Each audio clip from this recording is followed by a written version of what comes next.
3, 2, 1, 0. Ignition.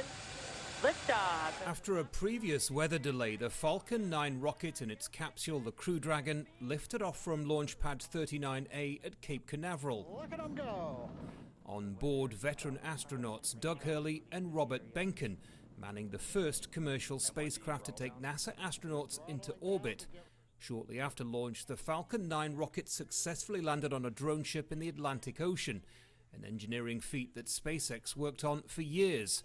This is a new era in commercial spaceflight for the US, who've been relying on the Russians to make trips to the International Space Station. NASA say it's a moment of nostalgia and triumph in turbulent times. So maybe there's an opportunity here for America to maybe pause and look up and see a bright, shiny moment of hope and what the future looks like, that the United States of America can do extraordinary things even in difficult times. President Donald Trump and Vice President Mike Pence were on hand to watch the historic launch. The president called the mission an inspiration. I'm so proud of the people at NASA, all the people that work together, public and private. And when you see a sight like that, it's incredible.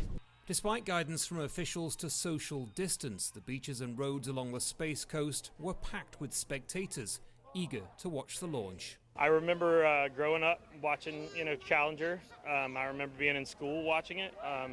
I think I'm with Elon. It's one of the most exciting things that's happened to kids to be able to look up to and to go for and to dream of.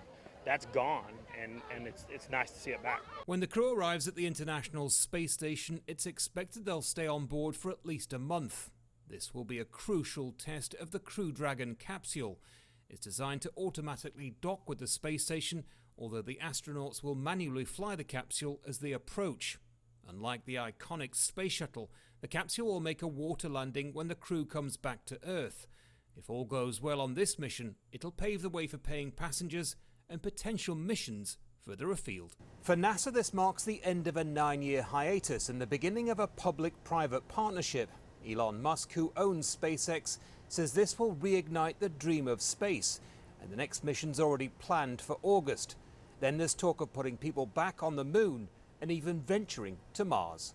Andy Gallagher, Al Jazeera, Miami, Florida.